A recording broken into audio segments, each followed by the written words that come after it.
Какую максимальную скорость может развить ветер? И что произойдет, если ему это удастся? Насколько широким может оказаться торнадо? В этом ролике вы узнаете, какой самый большой вес сможет поднять торнадо, сколько времени ему необходимо, чтобы разрушить город, на какой город из-за сильного ветра обрушился джинсовый дождь, какая самая большая протяженность пути торнадо. И сможете своими глазами увидеть настоящее буйство стихии. Сегодня вы увидите самые разрушительные торнадо в истории человечества, которые удалось снять на камеру. 3 апреля 2012 года мощный торнадо пронесся по юго-восточной части Далласа, штат Техас. Когда торнадо проходил по этому району, несколько крупных средств массовой информации, в том числе The Weather Channel и CNN, вели прямую трансляцию, а Национальная метеорологическая служба объявила чрезвычайное положение из-за торнадо. Кадры, снятые на видео, были ужасающими. Когда торнадо пронесся по погрузочной площадке в Ланкастере, он подхватил полуприцепы и подбросил их на сотни футов в воздух, как игрушки. На видео было отчетливо видно поле обломков. После крупный торнадо разделился на несколько более мелких, которые продолжили разрушать город. Более сотни самолетов были повреждены в аэропорту Далласа, штат Техас, в результате серии прошедших в районе города торнадо. По словам представителей аэропорта Форт Уэрт, торнадо сопровождались крупным градом, который и повредил 110 находившихся на аэродроме воздушных судов. Большая часть самолетов принадлежит авиакомпаниям American Airlines и American Eagle. По разным оценкам, в окрестностях Далласа и Форт Уэрта 3 апреля можно было наблюдать от 6 до 12 смерчей. Торнадо вызвали значительные разрушения. Ветер поднимал в воздух автомобили и прицепы, срывал крыши с домов. Разрушения оказались масштабными. Более 300 домов стали непригодны для жизни, а более 1000 разрушены полностью. Машины разбрасывало по округе. С некоторых зданий не только сорвало крыши, но вырывало целые этажи. Стены домов рушились от ветра и обломков. Несколько сборных домов были разрушены до основания. Огромный ущерб понесли предприятия, которые сильно пострадали от торнадо. Крышу одного из складских помещений отбросило ветром в водонапорную башню, разрушив ее. По всему городу лежали выкорчеванные и сломанные деревья. Были повреждены линии электропередач и повалены фонарные столбы. Обломки зданий разлетелись на несколько миль вокруг. 13 человек оказались ранены. Ущерб от торнадо оценивался в $400 миллионов. В теплые апрельские дни на восточные штаты Соединенных Штатов Америки обрушилась самая масштабная за всю историю наблюдений серия торнадо. Цифры говорят сами за себя. За 4 дня было зафиксировано свыше 350 смертоносных вихрей. Официально погибшими считаются 321 человек, из них 316 потеряли свои жизни 27 апреля 2011 года, в самый разрушительный день этой супервспышки. Пострадавшими числится более 2500 человек. Экономике Соединенных Штатов был нанесен ущерб в $11 миллиардов. Эта супервспышка образовала несколько смерчей, которые вошли в историю как самые долгоживущие, самые смертоносные и самые разрушительные из когда-либо запечатленных на территории планеты. Далее я расскажу о 2 самых разрушительных ураганах супервспышки. Ущерб от природных явлений действительно может быть огромным, а восстановление имущества и недвижимости встанет в круглую сумму. И хорошо, если есть страховка. Но случаются и менее масштабные происшествия. Вы попали в ДТП в Америке и не знаете, что делать дальше, куда обращаться за помощью, где найти грамотного юриста, как получить компенсацию, если у вас нет страховки. Компания ДТП Америка помогла получить компенсации на 21 миллион для своих клиентов. Здесь вам точно ответят на все интересующие вас вопросы. Ссылка в описании. Во второй половине дня 27 апреля 2011 года начался огромный торнадо, широко известный как торнадо в Хэклберге. Он разрушил несколько городов в сельской местности на севере Алабамы, а затем пронесся по северным пригородам Хансвилля и части южного Теннесси. Это был самый смертоносный торнадо из супервспышки. Максимальная ширина торнадо составила 1,25 мили, а максимальная скорость ветра 210 миль в час. Общая протяженность пути торнадо составила около 132 миль, что сделало его путь самым длинным за всю серию супервспышки. В общей сложности торнадо продлился более 2 часов, что делает его вторым по продолжительности торнадо во время вспышки. Торнадо отбрасывал автомобили на расстояние до 200 ярдов от места, где они были припаркованы. По крайней мере, один из домов, пострадавших в Хаклбурге, был вырван из земли вместе с фундаментом. У кирпичного дома в юго-западной части города были сорваны бетонные стены на уровне земли. Ветер во время торнадо был настолько сильным, что разбросал некоторые вещи на десятки десятки миль. Например, джинсы с завода Wrangler падали с неба в Кортленде, штат Алабама, примерно в 40 милях от места происшествия. Также во время этого торнадо был зафиксирован случай разрыва корневого канала зуба. Это произошло из-за слишком резкого перепада давления и является первым в истории случаем, когда человек получил подобную травму из-за торнадо. В результате прохождения этого торнадо погибли более 70 человек и как минимум 150 пострадали. Были разрушены целые кварталы нескольких городов, а также сельские поселения. Суммарно был нанесен ущерб в $1,5 миллиарда. Точно так же, как и торнадо в Хэклберге, торнадо в Таскалусе начался во второй половине дня 27 апреля 2011 года. Впервые обрушившись около 17 часов по центральноамериканскому времени в округе Грин, штат Алабама, торнадо быстро усилился. В конечном итоге он достиг максимальной ширины 1,5 мили и скорости ветра 190 миль в час вскоре после прохождения через город. В общей сложности торнадо бушевал около 1,5 часов. После него остались катастрофические разрушения. Несколько телевизионных станций снимали торнадо в прямом эфире во время его движения. Это один из наиболее задокументированных торнадо за всю супервспышку из-за его близости к крупным мегаполисам, таким как Таскалуса и Бирмингем. В Таскалусу торнадо вошел, находясь еще не максимально разрушительном состоянии. Но даже так торнадо вырывал здания из земли вместе с фундаментом, разбрасывал или полностью уничтожал машины, а некоторые постройки просто уносил с собой. Далее торнадо усилился и переместился в пригород. Там он снес абсолютно все деревья и разбросал их повсюду. Разрушил большую металлическую железнодорожную эстакаду, вырвав из нее 34-тонную металлическую опору. Торнадо отбросил ее на 100 футов на близлежащий холм. Значительно пострадала пристань. Там торнадо или полностью разрушал лодки, или отбрасывал их как минимум на 300 футов. Далее торнадо снова ослаб и пошел через лесополосу, повалив там более 1000 деревьев. Со многих деревьев после торнадо была сорвана кора, а обломки из Таскалусы падали с неба в более чем 20 милях от города. Затем торнадо оказался в Бирмингеме. Там он разрушил несколько районов города. Некоторые дома были разрушены до основания, хотя их обломки торнадо не уносил от фундамента. Здесь торнадо тоже уносил машины с мест парковки, но не слишком далеко. В общей сложности в результате этого торнадо погибли 64 человека, более 1500 получили ранения. Кроме того, торнадо причинил ущерб в более чем $2,5 миллиарда.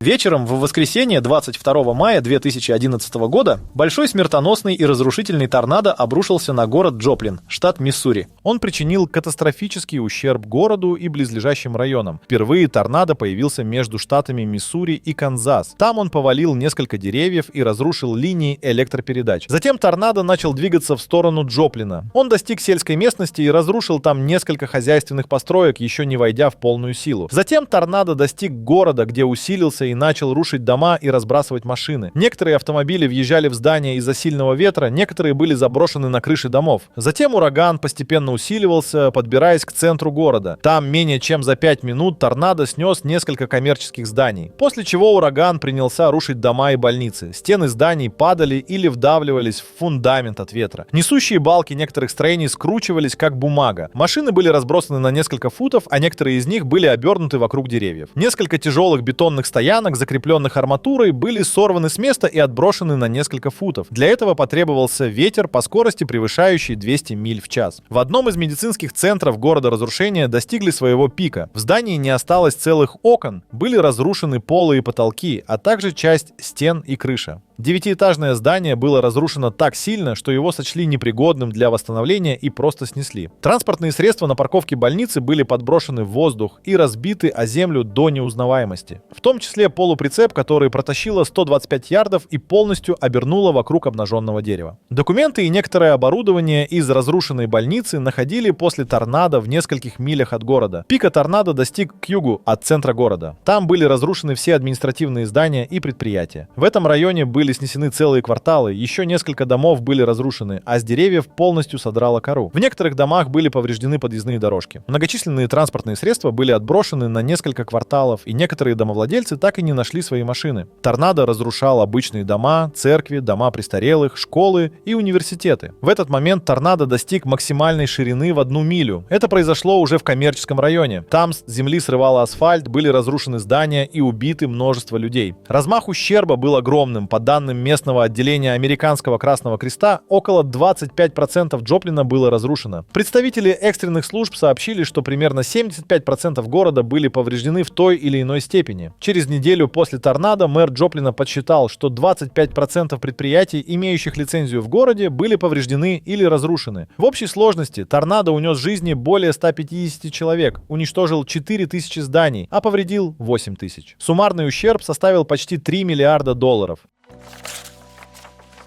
Несколько торнадо начались 1 июня 2011 года и затронули штаты Массачусетс и Мэн в Новой Англии. В общей сложности 6 торнадо обрушились на западную часть Массачусетса и западную часть Мэна. Самый сильный торнадо из 6 получил название «Торнадо в Спрингфилде». Торнадо обрушилось на Уэстфилд около 17 часов и разрушило там почти 300 домов. 3 дома после торнадо были признаны непригодными для проживания и снесены. Помимо этого, торнадо нанес ущерб начальной школе города. Он разрушил несколько классов и сорвал крышу здания. Больше всего в городе пострадали деревья и линии электропередач. Далее торнадо двинулся в Агавам, но там повреждения были незначительными. Однако пострадал подросток, пораженный молнией во время шторма. После торнадо быстро усилился и достиг Спрингфилда. При входе в город торнадо пересек мост, где опрокинул несколько машин и перекрыл движение. Видео с торнадо, пересекающим реку, транслировалось в прямом эфире на нескольких новостных каналах. Это произошло благодаря камерам на вершине близлежащего небоскреба Monarch Place, которые засняли торнадо, когда он пересекал реку и входил в город со стороны западного Спрингфилда. В городе ураган разрушил более 500 зданий. Несколько человек получили травмы из-за того, что находились в машинах, когда их настиг ураган. Сильнее всего от урагана пострадала южная часть города. Там были разрушены несколько исторических зданий. С домов срывало крыши, а кирпичные фасады рушились. Большое количество многоквартирных домов лишились нескольких этажей в результате торнадо. Спустя несколько дней они были признаны непригодными для проживания и снесены. Десятки автомобилей были разбиты разлетающимися обломками. Ветер был настолько сильный, что рекламный щит с одной из автомоек города был найден в 39 милях от Спрингфилда. Торнадо продолжил все движение, круша все на своем пути, вырывая из земли деревья и ломая их пополам. Так торнадо достиг Спрингфилдского колледжа, где разрушил почти половину кампуса. Все окна в зданиях были выбиты, металлические фасады сильно повреждены, а из стен вырваны большие куски бетона. Торнадо нанес огромный ущерб, оставив почти 500 человек без крови.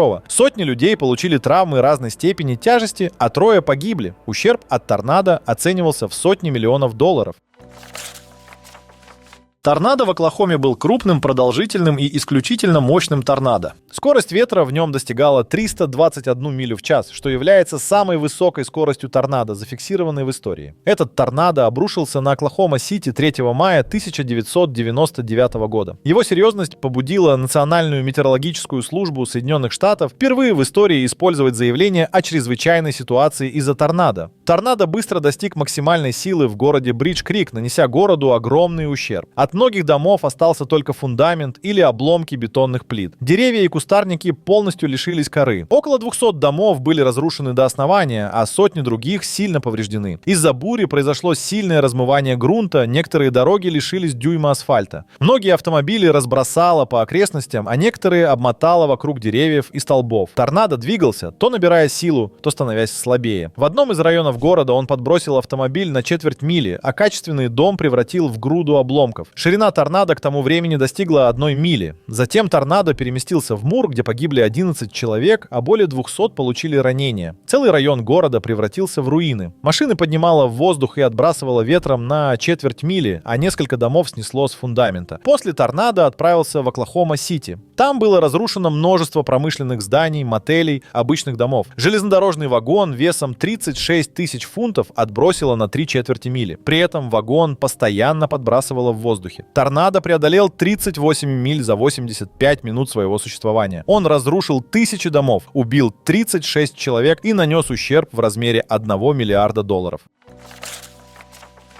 В вечерние часы пятницы 4 мая 2007 года на фоне вспышки торнадо в центральной части Соединенных Штатов образовался крупный, мощный и разрушительный торнадо. Он прошел через округ Кайова, штат Канзас, нанеся катастрофический ущерб городу Гринсбург. Сначала торнадо прошелся по сельской местности, недалеко от города. Там он выкорчевывал деревья, срывал грунт и разрушил несколько нефтяных резервуаров. Это привело к разливу нефти по пастбищам и дорогам. В этот период торнадо достиг своей максимальной ширины ширины в почти 2 мили. У фермеров погибло много скота и были разрушены постройки. Далее торнадо достиг окраины Гринсбурга. Там он начал крушить все на пути, в том числе целый ряд зданий, которые были разрушены до основания. Была уничтожена школа и многие близлежащие дома. Когда торнадо добрался до центра города, то разрушил его полностью, в том числе многие предприятия и мэрию города. Множество строений пострадало из-за размывания грунта в результате бури. Торнадо полностью разбил водонапорную башню, вырвал пожарные гидранты в городе, деревья в городе были полностью лишены коры, а также перевернуты железнодорожные вагоны. В одном из вагонов находился аммиак, который начал постепенно вытекать. Так что для помощи городу была вызвана специальная бригада по работе с опасными материалами. После того, как торнадо покинул город, он начал ослабевать и рассеялся. Общая длина его пути составила почти 23 мили. В результате торнадо было разрушено 95% Гринсбурга. В общей сложности более 900 домов и предприятия были полностью разрушены, более 200 получили серьезный ущерб, а 307 почти не пострадали. После торнадо из города было вывезено более 800 кубических ярдов обломков. Торнадо унес жизни 12 человек, ранены оказались 63 человека. Ущерб городу составил 250 миллионов долларов. Торнадо разрушил экономику города, практически уничтожив промышленные предприятия, и люди не могли больше зарабатывать. Это вызвало сильный отток жителей, население сократилось почти вдвое, а экономика так до конца и не оправилась.